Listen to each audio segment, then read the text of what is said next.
En aquel tiempo se acercaron a Jesús los fariseos y algunos escribas venidos de Jerusalén, viendo que algunos de los discípulos de Jesús comían con las manos impuras, es decir, sin habérselas lavado.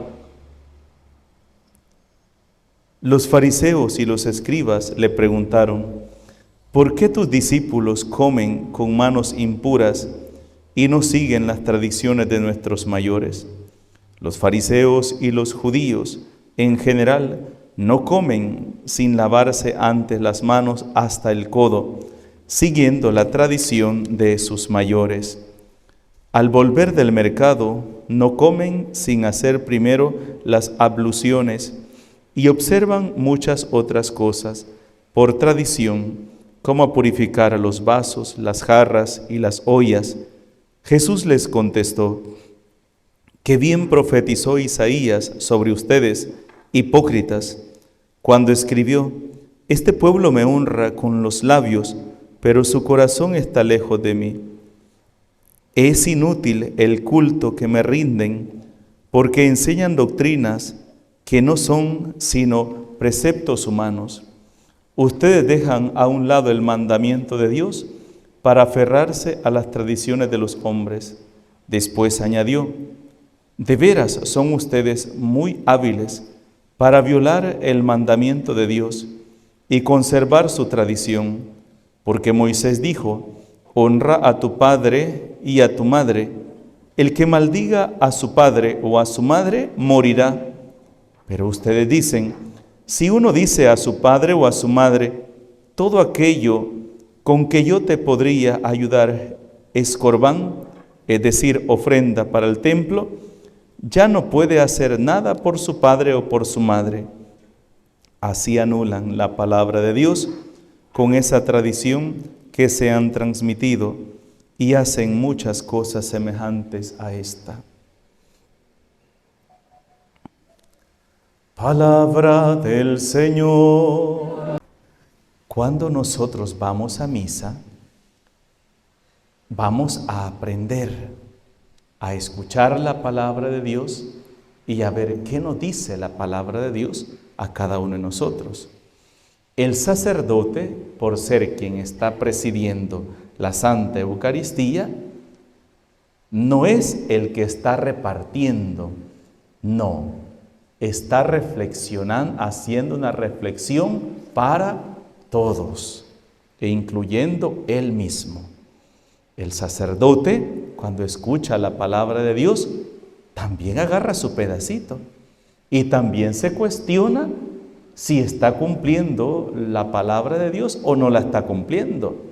De hecho, hoy la primera lectura, tomada del libro de los Reyes, capítulo 8, Salomón, de pie ante el Señor y en presencia de toda la asamblea de Israel, levantó los brazos al cielo y dijo esta oración: Señor Dios de Israel, no hay Dios como tú, ni arriba en los cielos, ni aquí abajo en la tierra.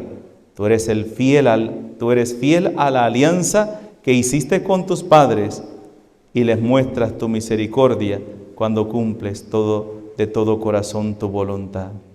Si ni el cielo infinito, miren qué palabras más hermosas, si ni el cielo infinito te puede contener, ¿cómo va a ser posible, Señor, que vivas en medio de los hombres y habites en esta casa que yo te he construido?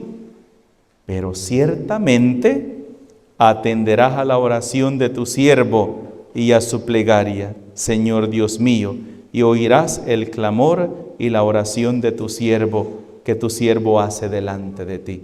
¿Qué palabras más hermosas? Dios, que existe en el cielo, en la tierra y en todo lugar, va a escoger un lugar de encuentro. ¿Se acuerdan? Ayer leíamos el texto donde dice que Salomón estaba ofreciendo sacrificios cuando entró el arca de la alianza en el templo, y los sacrificios tuvieron que pararse porque Dios entró en el templo. Imagínense qué cosa más impresionante, ¿verdad? Dios entró en el templo y puso su morada. Por eso Se va a hablar de ese Dios que ha puesto su morada entre nosotros. El Dios que habita entre nosotros, que ha puesto su casa entre nosotros.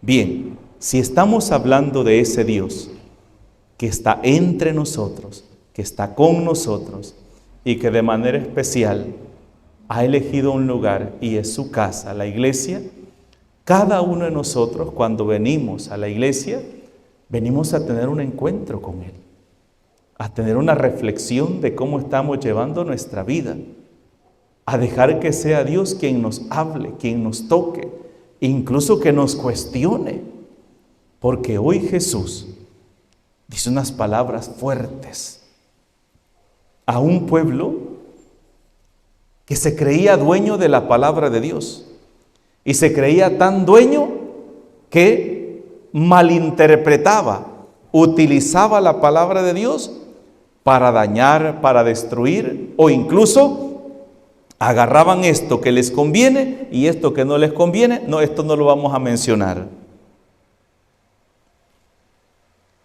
¿Qué es la palabra de Dios para nosotros? Hay personas que dicen, mire, voy a ver qué me dice el Señor hoy a mí. Y agarran la Biblia y con los ojos cerrados, abren el libro y dicen, ponen la mano aquí. Fariseo hipócrita. Hipócrita me está diciendo el Señor. No, esto ha debido haber sido equivocación. ¿Dónde? Y doy vuelta y pongo aquí. Tomó un lazo y se ahorcó. O sea, ¿quiere Dios que me vaya a ahorcar? No, hermanos. La Biblia no es un libro de adivinación. La Biblia no es un libro de adivinación. Hay gente que anda diciendo que este pedacito es para mí, este pedacito me habla. No, hermanos. La Biblia es un libro de vida. En la Biblia, hemos dicho muchas veces, no está solo lo que tenemos que hacer. En la Biblia no está solo lo que tenemos que hacer. Está también lo que no tenemos que hacer. Por ejemplo, ¿cómo entender? Imagínense que una persona se quede solo con el texto de decir, cuando el rey David mandó su ejército a pelear y se quedó él en el palacio y a las 3 de la tarde se levantó de la cama y empezó a pasear por su palacio y desde allá arriba vio a una mujer que estaba bañándose, le gustó tanto, la mandó a traer y abusó de ella. Y termina ahí y decimos palabra de Dios. ¿Cómo entender eso? Porque la Biblia no es ese pedacito nada más. Acuérdense que cuando vamos a misa, por ejemplo, ayer, ¿se acuerdan que venimos leyendo el libro de Samuel, verdad? Terminamos el libro de Samuel y comenzamos el libro de los Reyes. Ayer leímos Reyes 8, capítulos del 1 al 13. Reyes, capítulo 1, versículos del capítulo 8, versículos del 1 al 13. Hoy seguimos con Reyes y vamos con el capítulo 22 al 30. Entonces dejan algunos pedacitos que no se leen, ¿verdad? Porque son repeticiones, ¿verdad? O reflexiones. Pero la esencia lo vamos leyendo. Hoy terminamos el capítulo 8, versículo 30. Mañana pasamos al siguiente capítulo. Y así va. Mateo, estamos leyéndolo todos los días. Ayer leímos Mateo del 6 al 50, capítulo 6, versículos del 53 al 56. Hoy hemos iniciado el capítulo 7. Ayer finalizamos el 6, hoy vamos con el capítulo 7 del 1 al 13. Mañana seguimos con el capítulo 7, nos quedamos hoy con el 13 y mañana seguimos con el 14 al 23. ¿Cómo se llama eso? Lectura continuada.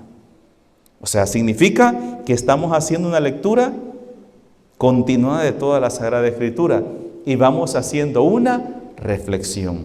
Escuchamos lo que el rey David hizo, violar a una mujer casada y luego mandar a matar al esposo. ¿Y después qué le vino? ¿Después qué le vino? El castigo de Dios. Dios que lo ve todo, y la reflexión de Él que trató de ocultar eso, que no se diera cuenta a nadie. Eso es lo importante. Si nosotros solamente agarramos un pedacito de la Sagrada Escritura y nos quedamos ahí, entonces no vamos a entender la Sagrada Escritura y corremos el riesgo de hacer una mala interpretación y, como dicen algunos por ahí, ¿verdad?, que les gusta andar criticando a su prójimo, hablando mal del prójimo, dice, si lo sabe Dios, que lo sepa el mundo entero, y despeluzando al pobre prójimo, ¿verdad? Y nos decimos llamar cristianos y usamos la palabra de Dios para condenar, para justiciar. ¡Ay de aquel!, dice la palabra de Dios. Y usamos la Biblia para atacar, para destruir, como lo que hoy va Jesús echarles en cara a los fariseos. Hay un mandamiento, el cuarto mandamiento, acuérdense que es un mandamiento que va acompañado de una bendición y una maldición. Y ustedes dicen, supongamos que hay un hijo y este hijo se ha peleado con sus papás, se ha peleado con ellos y no quiere ayudarles en nada. No les quiere ayudar y los deja abandonados. Y viene y dice, mire, le dice a los fariseos, yo no quiero ayudar a mis padres, estoy enojado, estoy molesto y no quiero darles un solo centavo. Voy a dar lo que le iba a dar a ellos para hacerles mal, lo voy a dar al templo. ¿Se me vale? Sí, délo. Aunque tus papás se mueran de hambre, pero si tú lo vas a dar para el templo, no es pecado. Y eso les echa en cara a Jesús hoy. Si escuchamos, ¿verdad? Le dice, ¿ve? Moisés dijo, honra a tu padre y a tu madre, el que maldiga a su padre o a su madre morirá. Pero ustedes dicen, si uno dice a su padre o a su madre, todo aquello con que yo te podría ayudar es corbán, es decir, ofrenda para el templo, ya no puede hacer nada por su padre o por su madre. Queda sin obligación.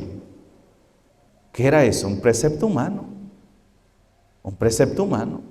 Cuando yo agarro la religión a mi manera, como muchas personas a veces dicen, no, es que yo estoy yendo a tal grupo porque ahí se siente galán. No, me voy de este grupo porque aquí ya no se siente galán. Solamente buscan sentirse bien, sentirse cómodos.